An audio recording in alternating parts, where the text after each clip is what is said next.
არჩევნები და ეკონომიკური რისკები, მას შეიძლება დავარქვათ გადაცემის იმ ბლოკებს, რომელსაც 26 ოქტომბრის შემდეგ თავაზობთ. არჩევნებამდე ბევრი სცენარი იყო განხილული და არჩევნების შემდეგაც უფრო ღრმად შეგვიძლია გარკვეულ თემებზე საუბარი. მაგალითად, არჩევნებამდე რეკორდულად გაზრდილ ინტერვენციებს აისეთის კვლევით ინსტიტუტის წამყვანი ეკონომისტი გიორგი პაპავა მოახლოებულ არჩევნებს უკავშირებდა. ცხადია, მაშინ საქმიან დილასთან საუბრისას გიორგი პაპავამ განაცხადა, რომ არ არჩევნები ეს გადაწყვეტილებები მიღებული არ იქნებოდა. ინტერვენციის განხორციელება ეროვნულ ბანკს არჩევნების შემდეგაც მოუწია, თუმცა ლარის სიმყარეზე ამან მაინც და მაინც დადებითად ვერ იმოქმედა. პირიქით, ლარი უფასურდება ეკონომიკურ ჭრილში. შევაფასებთ 26 ოქტომბრის შემდგომ მოვლენებს. აისეთის კვლევით ინსტიტუტის წამყვანი ეკონომისტი გიორგი პაპავა გვერდება პირდაპირ ეთერში. გიორგი, დილომშვიდობის. მადლობა სტუმრობისთვის. არჩევნებამდეც სტუმრობდი BMG-ს ეთერებს, შესაბამისად ეროვნული ბანკით დავიწყე და მოდი ინტერვენციების ნაწილით დავიწყოთ და ლარის თემით. იდეაში მოსაოდნელი იყო თუ არა ის სცენარი, რომელიც 26 ოქტომბრის შემდეგ ლართან მიმართებით განვითარდა. სადამდე შეიძლება გაგრძელდეს რეზერვების ხარჯვა პროგნოზიკებს? დიახ, ესე იგი, როდესაც არჩევნებამდე პერიოდს უყურებდით, მაშინ რთული იყო გამორიცხვა გარკვეული პოლიტიკური მოტივაციის, როდესაც საუბარი იყო ინტერვენციებზე და სწორედ ამას უკავშირდებოდა ჩემის კომენტარი, რომელიც ციტირებას თქვენ მოახდინეთ. თვითონ კურსს თუ შევხედავთ, არჩევნების შაბათს ჩატარდა, შაბათ-კვირას ძალიან გაზრდილი იყო სპრედი, ეგრეთ წოდებული დაშორება, ასე ვთქვათ, ყიდვა-გაყიდვის კურსებს შორის, რაც ამ ბაზარზე არსებულ გაურკვევლობით ზოგადად ქვეყანაში არსებული პოლიტიკური სიტუაციის გაურკვევლობით აიხსნებოდა. შემდეგ ჰქონდა ორშაბათი, საკმაოდ საინტერესო დღე, როდესაც ეს სპრედი შემცირდა და თითქოს გარკვეული სტაბილურობის ნიშნები გაჩნდა, მაგრამ დღეს უკვე ვხედავთ, რომ მცირედით კვლავ გაზრდილია სპრედი, რაც პირდაპირ კავშირშია იმასთან, რომ გაურკვევლობა იმასთან დაკავშირებით თუ რა გზით განვითარდება ქვეყანა უახლოესი პერიოდის განმავლობაში, აქ ძირითადად პოლიტიკურ მოვლენებს გულისხმობთ, რა თქმა უნდა, არის გაურკვეველი. ამას უნდა დაუმატოთ ქართული ბანკების აქციების ძალიან მაღალი მერყეობა, ჩვენ გქონდა დღე, როდესაც დაახლოებით 10%-ით იყო დაცემები. თითქმის 11% კი, რეინჯში. იყო რაღაც ერთ-ერთ ბანკზე 13%-ით, შემდეგ თქვა გუშინ პოზიტიური დღე იყო, რამოდენიმე პროცენტით გაუმჯობესება მოხდა აქციების, თუმცა აქ საუბარი იმაზე, რომ მერყეობა არის გაზრდილი, რაც პირდაპირ კავშირშია გაურკვევლობასთან. ეხლა რაც შეეხება ეროვნული ბანკის გადაწყვეტილებებს, მე ზუსტად აი ბოლო დღეებში თქვა არჩევნების მერე რა ტიპის ინტერვენციები განხორციელდა, ამაზე ინფორმაცია არ მაქვს, თუმცა არ მაქვს მოლოდინი, რომ ეს იმ მასშტაბის იქნება, რა მასშტაბისაც იყო არჩევნებამდე, თუ მნიშვნელოვნად არ გაიზარდა მერყეობა. ხო, ანუ როდესაც ეროვნული ბანკი ახორციელებს ინტერვენციას, ერთი ეს არის, რომ გარკვეულწილად რაღაც მოკლევადიანი მაღალი მერყეობის თავიდან ასარიდებლად, თუმცა არჩევნებამდე შემოდიოდა სხვა ელემენტიც, რომ ხომ არ ჯობს, ასე ვთქვათ, ყოველ შემთხვევაში ამაზე კითხვები ჩანს, რა თქმა უნდა, ამისი დადასტურება რთულია, თუმცა ამისი ვალიდური კითხვები ნამდვილად არსებობდა. მომავალ პერიოდში დამოკიდებული იქნება იმაზე, თუ ზოგადად ქვეყანაში პოლიტიკური მოვლენები როგორ განვითარდა. არ გამოვრიცხავ, რომ მაღალი მერყეობის შემთხვევაში ეროვნულმა ბანკმა გააგრძელოს ინტერვენციები, თუმცა თუ რაღაც ნახეთ, რომ რაღაც ახალ წონასწორობას პოულობს ლარის კურსი არსებული პოლიტიკური მოვლენებიდან გამომდინარე, მერე ალბათ დიდი მიზანშეწონილობა არ არის, იმიტომ რომ ძალიან მაღალია ხარჯი, როდესაც ზედმეტად ვახორციელებთ ინტერვენციებს და არ ვაძლევთ შესაძლებლობას ლარს რაღაც ახალი წონასწორული წერტილი იპოვოს ურავი კურსის პირობებში. თან ჩვენ არ ვიცით ჯერჯერობით ბიმაშ პლატფორმით განხორციელებული შესყიდვების ან სხვა ტრანზაქციების შესახებ ინფორმაცია და 7 ნოემბერს გავიგებთ ასევე რეზერვების მოცულობას და აქედან შეგვიძლია რაღაცეები დავთვალოთ, მათ შორის ბიმაშ პლატფორმასთან მიმართებით. პოლიტიკური სიტუაციის გავლენა ეკონომიკაზე რა ნაწილს შეიძლება რა ვთარგმნოთ? ერთი გაკეთდა განცხადებები, ეკონომიკის მინისტრმაც გააკეთა განცხადება, რომ ეს მოკლევადიანი რყევებია, პრემიერ-მინისტრმა თქვა, რომ 9 მილიარდის ინვესტიციების მოზიდვას გეგმავენ და 2.2 მილიარდი უნდა იყოს წელიწადში ინვესტიციები, პირდაპირ უცხო ინვესტიციები, ამ წირი ინვესტიციების ფონზე ცოტა ისეთი ხმამაღალი განცხადება, აქედან რომ შევაფასოთ, აი ეს გავლენები რა შეიძლება ითარგმნოს ეკონომიკურად? დიახ, ანუ ძალიან დიდი ნაწილი იქნება დამოკიდებული იმაზე, თუ რა პოლიტიკური სიტუაცია, როგორ განვითარდება არჩევნების შემდეგ მიღებული პოლიტიკური სურათი ქვეყანაში, ხო? ერთი ვერსია არის, რომ ქართული ოცნება რჩება ხელისუფლებაში და აგრძელებს იმ კურსს, რა კურსაც ბოლო პერიოდში, რაღაც ღია დაპირისპირებაშია შესული ევროპის კავშირთან, ამერიკის შეერთებულ შტატებთან და ამ მიმართულებით აგრძელებს. რა თქმა უნდა, ეს ამ შემთხვევაში ცალსახად გადაითარგმნება უარყოფით შედეგებში ეკონომიკური განვითარების და მაგ დროს ძალიან რთულია საუბარი რაიმე მნიშვნელოვან პროდუქტიულ რეალურ ინვესტიციებზე ქვეყანაში, იმიტომ რომ თუ ის პერსპექტივა, რაც არის ევროპის კავშირში გაწევრიანება და შესაბამისად ამითი ახალი შესაძლებლობების გახსნა, დასავლეთის ხარდაჭერა როგორც ევროპის კავშირის, ასევე ამერიკის შეერთებული შტატების იმისთვის, რომ ქართული კერძო სექტორი იყოს უფრო მეტად კონკურენტუნარიანი, განათლების სექტორში ჩადებული ინვესტიციები, ასე შემდეგ, ხო, უამრავი მიმართულებით, სოციალური მიმართულებით განხორციელებული პროგრამები, თუ ამას ყველაფერს საფრთხე შეექმნა ამ არჩეული კურსიდან გამომდინარე, მაშინ ბუნებრივია, რომ ეს მნიშვნელოვნად გაუარესებულ ეკონომიკურ შედეგებში გადაითარგმნა.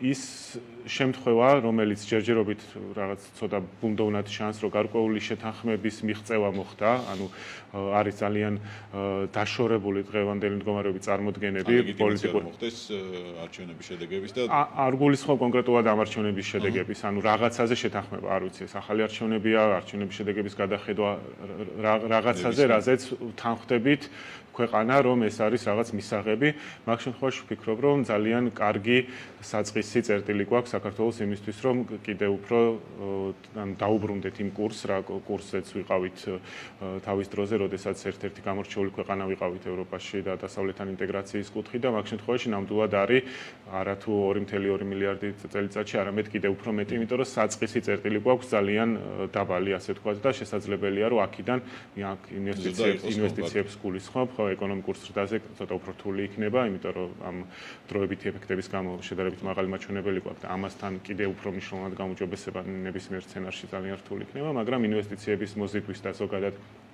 ეკონომიკური და სოციალური მდგომარეობის გაუმჯობესების კუთხით ნამდვილად მაღალი პოტენციალი აქვს ქვეყანას, იმიტომ რომ ამისი ყველა წინაპირობა არსებობს იმ შემთხვევაში, თუ ქვეყანა პოლიტიკური პარტიები, ჩვენი დასავლელი პარტნიორები თანხმდებით რაღაცაზე და ეს რაღაცა უნდა იყოს და ახლა ყველას შეთანხმებით არის ევროინტეგრაციის გზა და იმედი მაქვს, რომ აქ რაღაც გამოსავალის მოძებნა, რომელიც ჯერჯერობით კიდევ ერთხელ ამბობ, ძალიან ბუნდოვანია დღევანდელი განმოსახედიდან მოხერხდება. დიახ, ეს ბუნდოვანება, ამ ბუნდოვანებას რამდენი ხანი შეიძლება გაუძლოთ, ასე ვთქვათ. როდი შეიძლება კონდეს ისეთი ეფექტი, რომ მე ცოტა რთული იყოს ამოქაჩვა ამ სიტუაციის. ანუ რამდენი ხანი შეიძლება გაგრძელდეს გაურკვეველი მდგომარეობა, რესურსი რა გვაქვს და წნეხი ამ შემთხვევაში პირველი რაზე მოდის. დიახ, ესე იგი, პირველი მოდის ნებისმიერი გაურკვევლობა ისეთ პარამეტრებზე, რომელიც მარტივად იცვლება, ხო, ეს არის ლარის კურსი, რომელიც შეიძლება ინფლაციაში გადაითარგმნოს, ინფლაციაში წნეხი შეიძლება იყოს. ლარის კურსის გავლით ეს შესაძლებელი არის, ამისი რისკი არსებობს, თუ გაურკვევლობა და დაძაბულობა რაც არსებობს ქვეყანაში, კიდევ უფრო გაღრმავდა, ამის გარკვეული ნიშნები არსებობს და თუ ეს რისკი მატერიალიზდა, მაშინ გაცვლითი კურსის გავლით ინფლაციაზე შესაძლებელია, რომ გადაეცეს, ასე ვთქვათ, ეს გაზრდილი რისკები. დანარჩენ მაჩვენებებში მოკლევადიან პერიოდში რაღაც მნიშვნელოვან ცვლილებებს წესით არ უნდა ველოდოთ, მაგრამ რომ წარმოვიდგინოთ, ანუ რაც უფრო დროში ვავადებთ იმ გზას ევროპის კავშირთან ინტეგრაციის, რომელზეც ძალიან კონკრეტული სიკეთეებია მიბმული ჩვენი მოსახლეობისთვის, მით უფრო გვიან დიდრდებით, მით უფრო გვიან ძლევთ სიღარიბეს, მით უფრო მალე, მით უფრო გვიან აღმოფხრით იმ რაღაც ღიობს, რომელიც განათლების კუთხით თქვა შეიძლება ჩვენ ბავშვებს გქონდეთ, ასე შემდეგ. ხო, ამიტომ აქ არის ძალიან მნიშვნელოვანი, რომ გვესმოდეს, რომ შეიძლება მერეც ნელ-ნელა დადებით ტრაექტორიაზე დაждდეს ქვეყანა, მაგრამ ეს არის დროში გადავადებული, რაც ნიშნავს, რომ თითოეული ჩვენგანის კეთილდღეობა მნიშვნელოვნად უარესდება ამ დროს. გიორგი, როგორია შენი განწყობა, როგორც მოქალაქის ამ შემთხვევაში გიორგი პაპავასი, როცა პოლიტიკურ პროცესს უყურებ, ისმენს საერთაშორისო შეფასებებს, უამრავი იყო მილოცებს მათ შორის ზოგიერთი ქვეყნიდან, ანუ როგორ უყურებ ამ პროცესს და შეფასებებს? დიახ, ანუ ერთი მხრივ ჩვენ ხედავთ, რომ არსებობს ძალიან კონკრეტული ნიშნები გაყალბებასთან დაკავშირებული. ამავდროულად ჯერჯერობით რთულია მასშტაბის შეფასება, მათ შორის ICT-ის კვლევით ინსტიტუტშიც გვინდა, რომ გარკვეულწილად ამაზე დრო დაუთმოთ და სხვადასხვა ანალიზის გამოყენებთ, რომელიც სხვადასხვა მხარეებს რაღაც გაფანტულად ახორციელებენ ბოლო პერიოდში რაღაც ჩვენი კონტრიბუცია გავაკეთოთ, რომ შევაფასოთ და ამის შემდეგ ალბათ უფრო მეტის თქმა შემეძლება ამასთან მიმართებაში.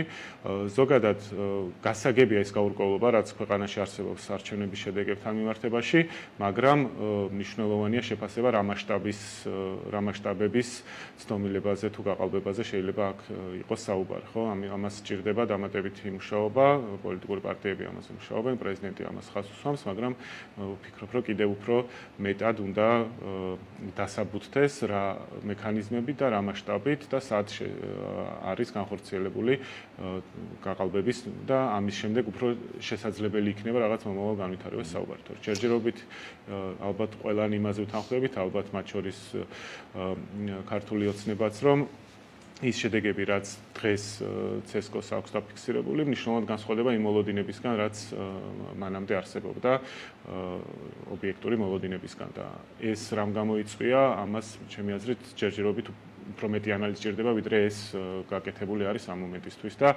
ამისთვის ბუნებრივია რაღაც მეტი ინფორმაციაზე წვდომა საჭირო, უფრო მეტი გამჭვირვალობა მათ შორის CSKO-ს მხრიდან. ხო, სხვათა შორის იყო გარკვეული ინფორმაციის მოთხოვნა CSKO-ს მხარეს, რომ გარკვეული ინფორმაცია მაგალითად არჩევნებში მონაწილეობა მივიღეთ თუ არა, ადამიანს შეძლებოდა შეემოწმებინა ისევე როგორც საკუთარ თავს ამოწევს არჩევნო სიაში, ეს რამე სიცხადეს შეიტანს, რა ნაბიჯი შეიძლება და კონტრაქტის გასაჯეროებაზე იყო კიდევ დიახ, ანუ ესე იგი კონტრაქტზე არ ვიცი, თვითონ ანუ აქ უკვე გადავდივართ არაეკონომიკურ ნაწილში, ანუ მე არ ვიცი რამდენად მე უნდა მქონდეს უფლება რომ შევამოწმო თქვენ მიიღეთ თუ არა არჩევნებში მონაწილეობა, ალბათ არ უნდა. არა, მე მქონდეს უფლება, ამაზე იყო საუბარი, რომ როგორც საკუთარ თავს ამოწმებს არჩევნო სიაში, სად ვარ რეგისტრირებული, რომელ უბანზე უნდა მივცე ხმა, იმას დაემატოს მონაცემები, სად მივეცი ხმა, რომელ საათზე და მივიღეთ თუ არა არჩევნებში მონაწილეობა. კეთილი. ხო, ალბათ ეს შეიძლება ერთ-ერთი მექანიზმი იყოს იმისთვის, რომ რაღაც გავარკვიოთ, რომ ალბათ იმ ადამიანებმა, ვისაც ხმა არ მიუციათ, შემთხვევით მათ ნაცვლად სხვა ხო არ მისცა ხო ხმა. ანუ ერთ-ერთი მექანიზმია ეს და დარწმუნებული რაღაც ბევრი სხვა მექანიზმები არსებობს იმისთვის, რომ სრული შემთხვევაში შემოწდეს მასშტაბი. უბრალოდ ანუ აქაც ძალიან რთულია წარმოდგენა, რომ თუ დაუშვებთ, რომ არჩევნები გაყალბებულია, მეორე მხრივ ამისი ნება ჰქონდეს ვინმეს, რომ ამის შემოწმა მოხდეს. ეს ძალიან რთულია, მაგრამ აქაც ალბათ რაღაც სხვა უკვე ირიბი მექანიზმების გამოყენება არის შესაძლებელი, რომ მასშტაბი შეფასდეს და რაც თავარია, უფრო სუსტად იცოდეს საქართველოს მოსახლეობამ, რასთან გვაქვს საქმე, ხო? იმიტომ რომ როგორიც არ უნდა ყოფილიყო შედეგები, არის მოსახლეობა, რომელიც უჭერს ქართულ ოცნებას ხარს, არის მოსახლეობა, რომელიც არ უჭერს და ორივემ უნდა იცოდეს საბოლოო ჯამში ეს შედეგები რამდენად ასახავს მათ რეალურ ნებას. კი ბატონო. რო დაუბრუნდეთ ეკონომიკურ რისკებს, ჩემი შემაჯამებელი შეკითხვა იქნება. ამ შემთხვევაში ჩვენ რა თქმა უნდა გვინდა რომ ეს რისკები არ რეალიზდეს თავისთავად, რომელზეც ვაუბრობთ, თუმცა საფინანსო სექტორი ჩვენი ტიპის ეკონომიკისთვის მით უმეტეს, საფინანსო სექტორი, რომელიც დიდი წილია ეკონომიკაში, უძრავი ქონებაც მათ შორისაც მიბმულია ტურიზმის ნაწილი და შემდეგ მოკლედ რა ფორმით შეიძლება რეალიზდეს რისკები, რა რისკის ქვეშ შეიძლება მოექცეს საფინანსო სექტორი იმ სცენარის შემთხვევაში, როცა ჩვენ საუბრობთ იმაზე, რომ რაღაცა დიდხანს გაგრძელდეს პროცესი, შეიძლება არცნონ ევროკავშირმა მაგალითად არჩევნები, რომ დემოკრატიულად ჩატარდა და მოკლედ პროცესი თუ დამძიმდება საფინანსო სექტორზე როგორ აისახება. ჩვენ ვახსენეთ აქციების ფასები, მაგრამ რეალურად რა შეიძლება იყოს პრობლემული კიდევ ბანკებისთვის. დიახ, ანუ პირველ რიგში უნდა აღინიშნოს საფინანსო სექტორი დღეს საკმაოდ ძლიერია, ანუ მათ შორის ბევრი რაღაც ეკონომიკური ჩავარდნების შემდეგ ძალიან კარგად გადაიტანა. ცალკე თემაა, რომ ნაკლებად კონკურენტულია და ეს შეიძლება აისახებოდეს თქვათ ადამიანების კეთილდღეობაზე, მაგრამ რაც შეეხება რაღაც მათ მდგრადობას, ისინი საკმაოდ მდგრადი ინსტიტუტები არიან. ძირითადად ბანკებზე საუბრობთ აქ. რაც შეეხება, როდესაც აქციის ფაზზე საუბრობთ, ის ასახავს მომავალი შემოსავლების, ასე ვთქვათ, დღევანდელ ღირებულებას, ხო, ნებისმიერი აქციის ფასი და თუ ეს მომავალის პერსპექტივა როგორც ქვეყნისთვის უარესდება, ეს ბუნებრივია გადაითარგმნება მათ შორის ადამიანების, ბიზნესების მომგებიანობაზე სამომავალზე, რაც თავის მხრივ ბანკებს უარესებს პერსპექტივას მომავალთან დაკავშირებით და ამიტომ არის, რომ პირველი ალბათ აქციის ფასი არის ის, რაც ყველაზე კარგად ასახავს, ასე ვთქვათ, რა მოლოდინები შეიძლება ქვეყნის განვითარებასთან დაკავშირებით არსებობს. დანარჩენიც მინდა რაღაც ოპერაციული საკითხების კუთხით არ მგონია, რომ აქ რაიმე მნიშვნელოვანი გამოწვევები იყოს, თუმცა ასევე ბოლო პერიოდში ძალიან ბევრს მუშაობს მათ შორის ეროვნული ბანკიც იმისთვის, რომ უფრო მეტად კონკურენტული გახდეს, ხო, მეტი ინვესტიციები შემოვიდეს, იქნება ეს ღია ბანკინგის თუ ციფრული ბანკინგის მიმართულებით, ანუ ქვეყანა გახდეს უფრო მეტად მიმზიდველი ინვესტიციებისთვის, კონკრეტულად საფინანსო სექტორში. აი ეს შეიძლება კითხვის ნიშნის ქვეშ დადგეს, ანუ თუ ჩვენ იმედი გვაქვს, რომ რაღაც უახლოეს მომავალში თუ მოკლევადიან პერიოდში საბანკო სექტორი უფრო მეტად კონკურენტული იქნება, ის მომსახურება, რასაც ისწევს, ამის განმაპირობებელი უნდა იყოს ინვესტიციები ქვეყნის გარედან და ამას შეიძლება გარკვეული საფრთხე შეექმნას. აი განყენებულად რომ ბანკები ამ შემთხვევაში არ განვიხილოთ და საფინანსო სექტორი ზოგადად ამან რა გავლენა შეიძლება იქონიოს მოსახლეობაზე, იმიტომ რომ არის რაღაც ნაწილი განწყობა ხოლმე მომისმენია კიდევაც რომ მე რანუ საბანკო სექტორს პრობლემა შეექმნა, მე რა მიჭირს. დიახ, ანუ საბანკო სექტორი დღეისათვის არის რაღაც მთავარი დამკრედიტებელი, ასე ვთქვათ, თუ ხარდამჭერი ნებისმიერი ეკონომიკური აქტივობის, ანუ ძალიან მცირეა წილი რაღაც ალტერნატიული საფინანსო ინსტრუმენტების გამოყენების და როდესაც საუბრობთ იმაზე, რომ ეს ქვეყნის ეკონომიკური განვითარებისთვის კაპიტალის ბაზრის განვითარება არის კრიტიკული, ეს მათ შორის დამოკიდებულია იმაზე, რომ კონკურენცია გაიზარდოს და არ იყოს რამოდენიმე მსხვილი მოთამაშე, რომელიც არის რეალურად განსაზღვრელი, თორე თუ ისე დარჩა, რომ ეს რამოდენიმე მსხვილი მოთამაშეა, რომელიც მათ შორის სხვა ტიპის სერვისებსაც აწვდის, ანუ კონკურენცია არ იზრდება მაგ დროს. მათ შორის თუ გახსოვთ საპენსიო კანონმდებლობის ცვლილებასთან დაკავშირებით აისეტის კვლევითი ინსტიტუტის ერთ-ერთი რეკომენდაცია ის იყო, რომ გარე აქტივების მმართველების ჩართულობა შემცირდა, ხო, რატო იყო თავის დროზე ეგ ჩანაწერი და რატო უჭერთ ხარს მათ შორის ჩვენ იმას, რომ უფრო მეტად გახსნილი იყოს საპენსიო ფონდი, იმისთვის, რომ ჩვენ შეგვეძლოს სხვას ჩვენ მიერ არჩეულ აქტივების მმართველებს მივაბაროთ, რომ ეს მათ შორის კონკურენციას გაზრდის კაპიტალის ბაზარზე, არაუშუალოდ საბანკო მომსახურების კუთხით, არამედ ზოგადად ფინანსური ინსტრუმენტების და დაფინანსების ხელმისაწვდომობის კუთხით და ეს ყველაფერი, როდესაც საუბრობთ ჩვეულებრივ ადამიანებზე გადაითარგმნება იმაზე, თუ რამდენად ხელმისაწვდომია პირველ რიგში მათთვის სახსრები, ანუ რაც უფრო კონკურენტულია გარემო, მათ შეუძლიათ უფრო კარგი პირობებით ისარგებლონ და ამავდროულად გადაითარგმნება იმაში, თუ რამდენად სწრაფად იზრდება ზოგადად ეკონომიკა, ხო, იმიტომ რომ თუ ალტერნატიული ინსტრუმენტები უფრო მეტად ხელმისაწვდომია, უფრო გახსნილია, ასე ვთქვათ, კერძო სექტორი, თუ ის ახერხებს უფრო ეფექტურად, უფრო იაფად, უფრო თავის თავზე მორგებულად გარკვეული დაფინანსების მოძიებას, მაშინ ის მათ შორის მომსახურებასაც აუმჯობესებს ჩვეულებრივი მომხმარებლისთვის, ის ფასებზეც აისახება და მომსახურების ხარისხიც. ამიტომ რაც შეიძლება მეტი ინვესტიცია მათ შორის საფინანსო სექტორში და მათ შორის არა ისეთი ინვესტიცია, რომელიც შეიძლება თქვა ოფშორების კანონიდან გამომდინარე შემოვიდეს ქვეყანაში, არამედ ისეთი ინვესტიცია, რომელიც რეალურად რაღაც პროდუქტიულობის გაზრდაზე, ტექნოლოგიების დანერგვაზე, ცოდნის გაზიარებაზე არის ორიენტირებული. ეს ყველაფერი გადაითარგმნება შემდეგ თითოეული ადამიანის კეთილდღეობაში სხვადასხვა ფორმით. რა ტიპის პროდუქციაზე აქვს სტომა, რა ფასად აქვს ეს სტომა და ასე შემდეგ. გადაითარგმნება მათ შორის იმაშიც, რომ თქო ბიზნესები, რომელიც ამ ადამიანებს ასაქმებს, ზოგიერთ ადამიანს ასაქმებს, ბევრ ადამიანს საშუალო მცირე ბიზნესი, მათ სტომა შეიძლება რაღაც გარკვეულწილად შეფერხება კონდეს კაპიტალზე და მოკეთ პრობლემები შეიქმნას. კი, ანუ იგივე თქვათ, აი ძალიან ხშირია ხოლმე სხვადასხვა სექტორებში დასაქმებულების წუხილი იმაზე, რომ ხელფასები არ არის ადეკვატური იმ შრომისა, რომელსაც ეს ადამიანები და რატო ხდება ეს, როდესაც რიგი სექტორები შეიძლება არ არის კონკურენტული, იქ ფირმებს აქვს იმაზე მეტი ძალაუფლება, ვიდრე დაქირავებულებს და ისინი ახერხებენ, რომ შედარებით დაბალ ხელფასზე დაითანხმონ. ანუ რაც უფრო ფართოვდება ეკონომიკური აქტივობა ქვეყანაში და ახალი შესაძლებლობები ჩნდება, მათ შორის ეს ბუნებრივია დასაქმებაზეც აისახება და დასაქმების კუთხით ნამდვილად არ აქვს ქვეყანაში კარგი მდგომარეობა, შრომის ბაზარზე მონაწილეობა ძალიან დაბალია, უმუშევრობის მაჩვენებელი მაღალი და შესაბამისად ამ მიმართულებით როცა შესაძლებლობებზე ვლაპარაკობთ, ინვესტიციების გარეშე ეს შეუძლებელია, განათლების გარეშე ეს შეუძლებელია და განათლება და ხელფასია გაზრდილი საშუალო 2000 ლარს. ხო, საშუალო ხელფასზე ცალკე შეგვიძლია ეხა შორს წაგვიყვანს. მაგის მეთოდოლოგიაზე კი ბატონო საუბარი შორს წაგვიყვანს. გიორგი, მადლობა. სტუმრობისთვის წარმატებებს გისურვებ. გიორგი პაპავა, აისეტის კვლევით ინსტიტუტის სამყარო ეკონომისტი იყო. საქმიანი დილას პირდაპირ ეთერში.